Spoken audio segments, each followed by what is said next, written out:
আসসালামু আলাইকুম, welcome back to my new another blog video. কি অবস্থা সবার, কেমন আছেন? তো এখান থেকে আমাদের ব্লগটা স্টার্ট হয়। তো সকাল সকাল চলে গেছিলাম কেরানীগঞ্জে একটু কাজটা শেষ করে দেন আইসা পড়তেছি। চাষার একটু কাজ ছিল এখানে, দ্বারা এখান থেকে ব্রেক নিয়ে দেন ভিডিওটা স্টার্ট করি এখান থেকে।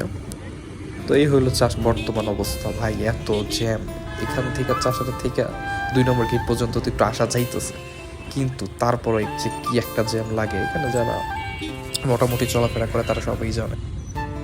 কারণ আশেপাশে কাজ চলতেছে রাস্তার, যার জন্য এখানে মানে প্রচুর পরিমাণ জ্যাম। দেখেন কি অবস্থা। তার উপর যে অটোগুলো এখানে সাইডে ধারা করে রাখে, এটার জন্য তো জ্যামটা আরো বেশি লাগে।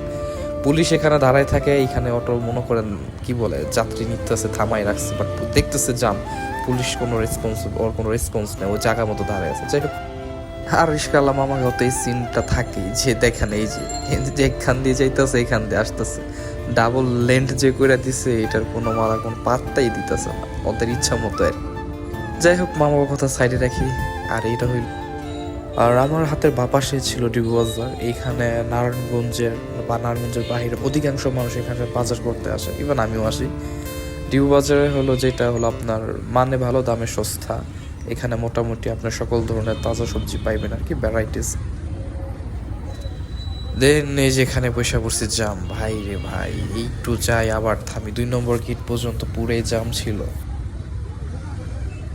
জামের ভিতর যা চলতেছি, দেন জাম জাম পার হয়ে আইসা আমরা মোটামুটি আইসা পড়ছি জিমখানার এখান থেকে স্টান থেকে চলে যাব হলো সোজা। তো জিমখানা এসে পড়ছি। জিমখানা থেকে একটু সামনে গেলে দেখবেন রাসেল পার্ক, হাতের ডান পাশে বা পাশে দুখানে আছে। বাট হাতের ডান পাশে যে পার্কটা আছে ওইটা আর কি ভালো, ওইটার পরিবেশও ভালো, বাট সন্ধ্যার পর ওই পার্কটা বন্ধ করে দেয়।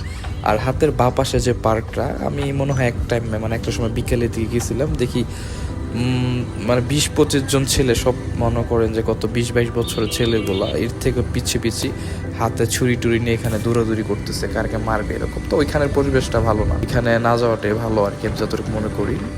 তো সেফ না আর কি। এই যে পাশের যে পার্কটা, এখানে স্থানীয় তো না ছেলে পেলে, না বাইরে যে ছেলে পেলেগুলা থাকে ওরা আইসে এরকমটা করে।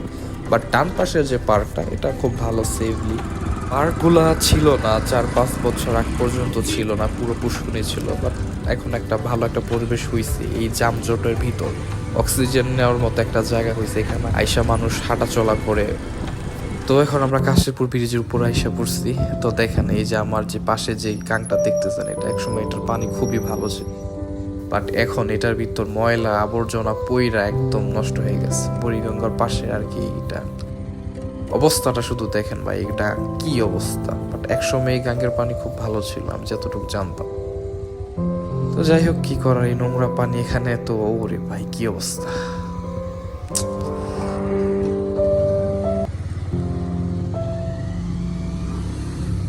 তো এখন আমরা সোজা চলে যাবো ডিগ্রিচর ঘাট, ওইখান থেকে দেন। তো এটা হলো ডিগ্রিচর ঘাট। ব্যস্ত জীবনে অনেকেই একটু রিল্যাক্স করার জন্য এখানে আসে, অনেকেই আসে এখানে, বিকেলে বসে থাকে। তো এখানে আসলে আপনি ফুচকা, চটপটি, হালিম, যে ফাস্টফুড জাতীয় যে খাবারগুলো থাকে, এগুলো আপনি মোটামুটি সবই পেয়ে যাবেন। আর দেখেন ভিউটা কিন্তু খারাপ, বিকালের সময় একটু রিল্যাক্স থাকার জন্য জায়গাটা খারাপ না, ভালোই, সময় পাস করার জন্য ভালো একটা জায়গা। তো এখান থেকে মুড়ি টুড়ি নিয়ে দিন বাসার দিকে চলে যাই। তো আজকের মতো এতটুকুই। ভালো থাকবেন, সুস্থ থাকবেন, আল্লাহ হাফিজ।